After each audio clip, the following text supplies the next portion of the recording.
Well, hello, my friends. Welcome to Granny B's house. Are you having a good day? No, I hope so. Granny B's having a pretty good day. Are you remembering to be kind to those people around you? Are you doing little things every day to make the world a better place? You know, treating people the way you'd like to be treated is one good way to make the world a better place. Do you ever have your friends over for meals at your house and you get kind of embarrassed about your little brother or sister's behavior, or maybe your cat jumping up on your lap when you're trying to record a song or a book? Well, we're going to talk about Olivia. Olivia is a little piggy who has been on Nickelodeon, I guess. I don't watch much Nickelodeon, so I never knew Olivia before. But let's talk about Olivia when she has a friend who's a little bit. Let's see. I'm just gonna let this story tell you about her friend Francine. Maybe you already know her friend Francine. I'll get out of the way right here. Dinner with Olivia. Well, I don't see an author's name. Written by Emily Solinger and illustrated by Guy Wallach. It's important to put those people's names out here so we all know who the talented ones are who wrote the stories and adapted them for books and television. All right, I'm out of your way now. After a busy morning at school, it was finally time for lunch. Olivia joined her friends Julian and Francine in the cafeteria. "A cream cheese, pickle, and raisin sandwich," Olivia announced as she opened her lunchbox. She took a big bite and smiled. Julian had a peanut butter calzone for lunch. "Want a taste?" he asked. "I don't think so," said Olivia. "No, thank you," said Francine as she took her lunch out of her backpack. It was in a shiny purple box. "What kind of lunch box is that?" asked Olivia. "It's called a bento box," said Francine. "My parents got it for me in Japan." Each compartment held a different kind of food. Chicken satay, baby corn, star fruit, and that wasn't all. "Look at this," Francine said proudly as she took her utensil out of the box. "Wow," Olivia and Julian said at the same time. "Cool spoon," said Julian. "Cool fork," said Olivia. "It's both. It's a spork," said Francine. Olivia and Julian were amazed. Francine dug the spork into her bento box and pulled out a Brussels sprout. "And this is a Brussels sprout from Belgium in Europe." "You like the Brussels sprouts?" asked Julian. "They're delicious," Francine answered. "At my house, everything is perfectly delicious." Then Francine had an idea. "Olivia, you simply must come to my house for dinner." "Really? Will there be Brussels sprouts?" Olivia asked. "Of course not," said Francine. "We never eat the same food twice in 1 year." Olivia was happy to hear that. "I'd love to come. Thank you." "Perfect," said Francine. "I'll have my mother call your mother."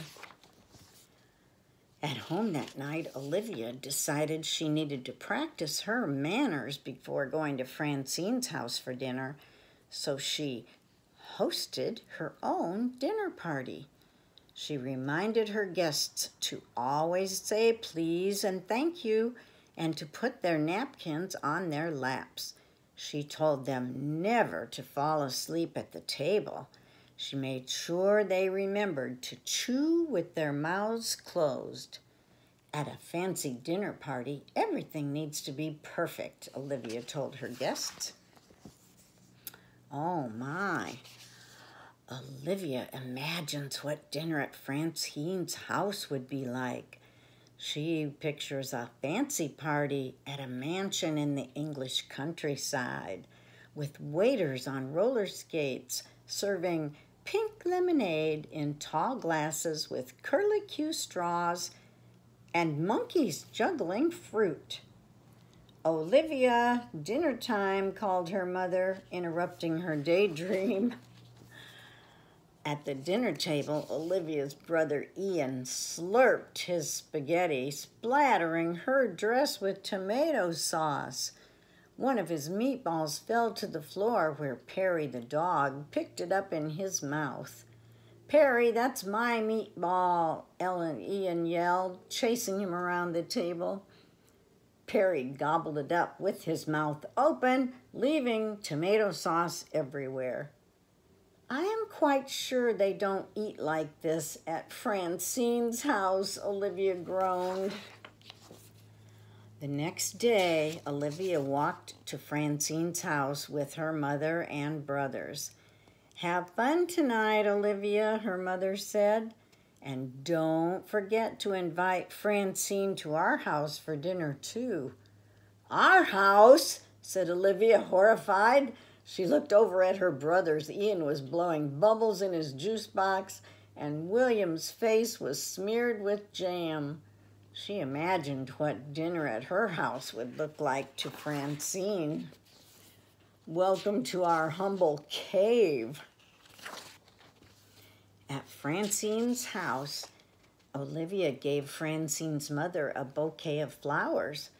"Why, thank you, Olivia, but I have a rule about no fresh flowers in the house," said Francine's mother. "They make such a mess when their petals drop." "Ooh.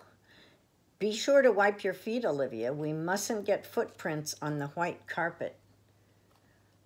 Like any good guest, Olivia told funny stories, just as Francine's father was telling her it wasn't polite to tell jokes at the dinner table. Olivia saw Francine's mom come out of the kitchen with bowls full of Brussels sprouts. Olivia looked at the pile of green in her bowl. To be polite, she decided to take a very small bite.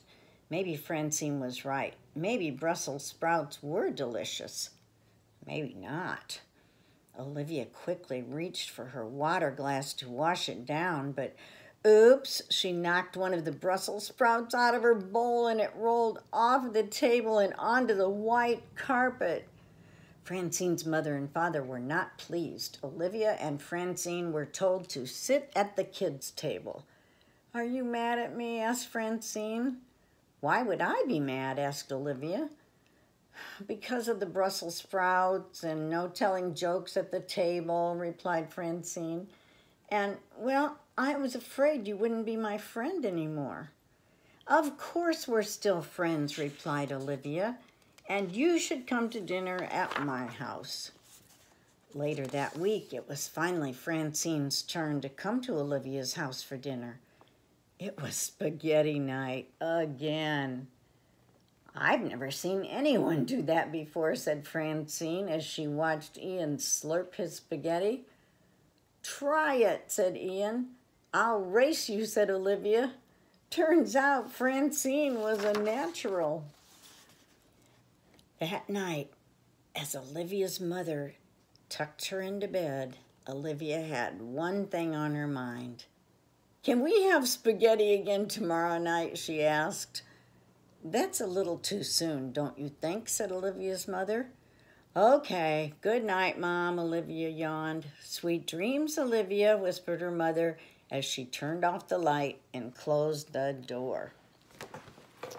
Well, that was a pretty interesting dinner at both of their homes.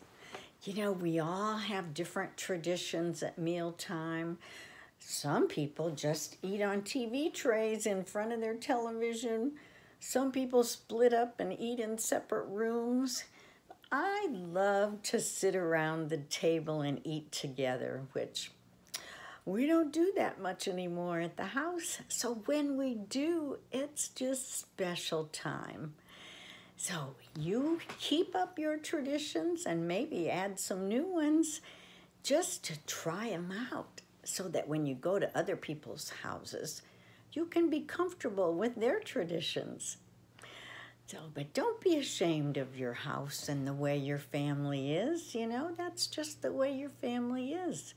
We all try to exercise our good manners, though, when we have company, don't we? We should exercise our good manners all the time. Well, whether you sit at the table or eat in your room or in front of the television, Granny B loves you. And I want you to come back and see me again sometime so I can read you another story. Okay? Bye-bye.